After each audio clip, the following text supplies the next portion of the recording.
अस्सलाम वालेकुम। क्या आप या आपका कोई जानने वाला जिगर की पुरानी तकालीफ या वारदात का शिकार है, जैसे हेपेटाइटिस या लीवर सिरोसिस वगैरह? अगर ऐसा है तो आप इस मर्ज़ के मुतालिक जितना जानते हैं ये उससे ज़्यादा ख़तरनाक मर्ज़ है। आज के इस वीडियो में मैं आपको बताऊंगा कि इसकी वजूहात क्या हैं और इसका सलूशन क्या है। मैं हूं डॉक्टर अनवरुल हक चौधरी। सन 2001 से मैं होम्योपैथी प्रैक्टिस से वाबस्ता हूं और मेरी स्पेसिफिक फील्ड जो है वो क्रॉनिक डिसऑर्डर्स हैं। होम्योपैथी एक होलिस्टिक साइंस है जिसमें हम मरीज़ के सर से लेकर पाँव तक उसकी तबीयत, मिजाज, तकलीफ़ और उसकी फैमिली हिस्ट्री को मद्देनज़र रखते हुए इलाज मुआवजा की तरफ पेशेंट को लेके जाते हैं। यही वजह है कि होलिस्टिक अप्रोच की वजह से हमारे पास ऐसे केसेस जिनको अमूमी तौर पर नाकाबिले इलाज समझा जाता है या ऐसे अमराज जिनको अमूमी तौर पर नाकाबिले इलाज समझा जाता है, होम्योपैथी के रेफरेंस से क्योर हो जाते हैं। अल्लाह के फजल करम से हमारे पास लीवर सिरोसिस के ऐसे बहुत सारे केसेस हैं जिनको मारूफ हॉस्पिटल्स ने ये कहा था कि जी बस आप घर ले जाएं। वो अल्लाह के फजल करम से एक अच्छी ज़िंदगी गुजार रहे हैं और ऐसे केसेस को 1 से 2 साल का अरसा हो चुका है। तो अगर आप या आपके जानने वाले इस मर्ज़ में मुब्तला हैं तो आप परेशान मत हों, घबराएं मत।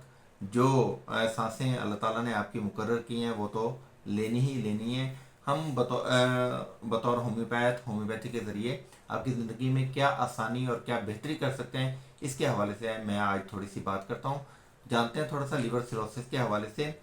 अगर आपको जल्दी थकावट महसूस होती है, जिस्म पर अमूमी तौर पे आपको खराशें या ब्रूजेज आना शुरू हो जाते हैं, टांगों पर सूजन हो, फेफड़ों में पानी पड़ जाने की वजह से सांस लेने में दिक्कत हो, रात को नींद ना आती हो इसी वजह से, तो और उसके साथ यरकान भी हो, तो ये लीवर सिरोसिस या फेब्रोसिस की एक अमूमी निशानी है।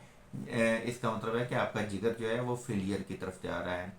इसकी बुनियादी वजूहत में कसरत शराब नोशी, हेपेटाइटिस बी या सी का होना और जेनेटिक हिस्ट्री में अगर आपकी फैमिली हिस्ट्री में ये मर्ज़ आ रहा है तो आप इससे ज़्यादा मुतासर हो सकते हैं। इसके अलावा कुछ और बड़ी बीमारियां जो कि ऑटो इम्यून डिजीज़ में शामिल होती हैं, अगर वो आपकी या आपकी फैमिली हिस्ट्री में मौजूद है तो तब भी आप रिस्क फैक्टर में हैं कि आपको जिगर का आर्जा हो सकता है, जिसको एंड स्टेज लिवर डिजीज़ या क्रॉनिक लिवर डिजीज़ या CLD कहा जाता है।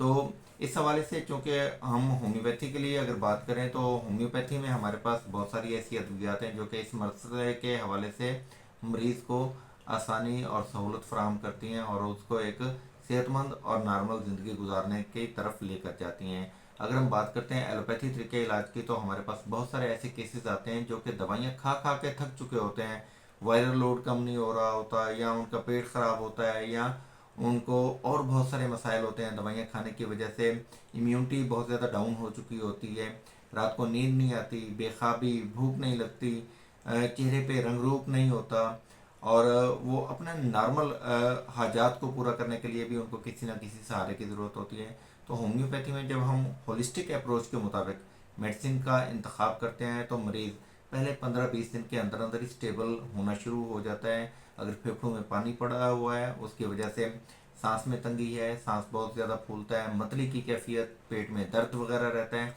तो ये 48 से 72 घंटे के अंदर अंदर अल्हम्दुलिल्लाह मैनेज हो जाता है। और बाकी डेफिनेटली इट टेक्स टाइम।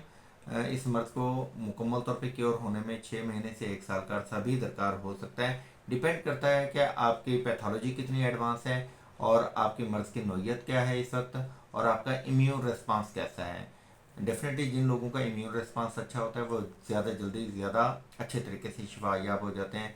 जिनका इम्यून रिस्पांस बहुत ज़्यादा लो है, HB बहुत ज़्यादा लो है, यरकान बार बार होके जिगर सही तौर पे काम नहीं कर रहा, भूख प्यास ना होने के बराबर है, तो ऐसे लोगों को सीधी बात है कि बहाल होने में टाइम लगता है। लेकिन आप ये याद रखिए कि होम्योपैथी में इसका सलूशन है और अल्लाह ने चाहा तो आप मुकम्मल तौर पे शिफायाब हो सकते हैं। हमसे रब्ता करने के लिए आप हमारे व्हाट्सएप नंबर 030071191182 पर रब्ता कीजिए। आप अपनी रिपोर्ट्स हमसे शेयर करें। आप पाकिस्तान या बैरून मुल्क कहीं पे भी हैं तो हम आपको फैसिलिटेट करेंगे और आपके इलाज मुआवजा के हवाले से आपको बाकायदा कंसल्टेशन का टाइम दिया जाएगा। Wish you best of luck. अपना बहुत सा ख्याल रखिएगा।